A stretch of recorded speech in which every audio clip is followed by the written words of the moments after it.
Jewe nitwa Mwungere Basabose Sebastien ndongoye ishengero rya Pentecote ryo ngaha mu Ruyigi. Uno munsi mfise akanyamuneza kenshi ntabona iyo notangura niyo noheza mu gushima kuko twege twatanguye twiyumvira ingene tuzojana misiyoloji tutavye ijambo ry'Imana. Hanyuma rero tubona ko kugira ngo bishoboke nuko twotunganya amashure y'intango, amashure yisumbuye na kaminuza. Ariko kandi bigenda buke buke kubera murazi ko kubaka kaminuza ntibyoroshe.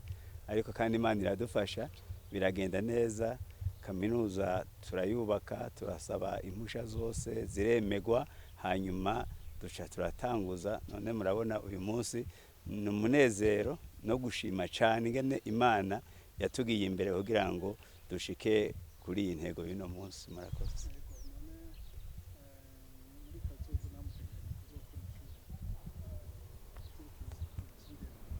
Muri kazoza no kugwiza ibisata byose bikenewe tushobora gufasha aka karere kacu turimo.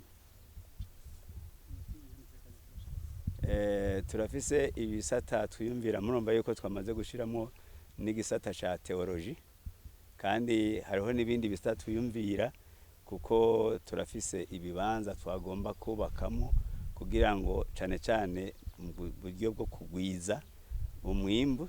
Turafise amatongo tugomba kuzoteramwo amavoka, tuzoteramwo n'izindi mvugwa ishobora gufasha igihugu, na cane cane turaciga ico gisata ngene cyo twangura kugira ngo gishobore gukora.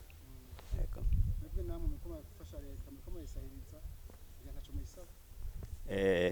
Leta n'umuvyeyi turayisaba ko yodushigikira.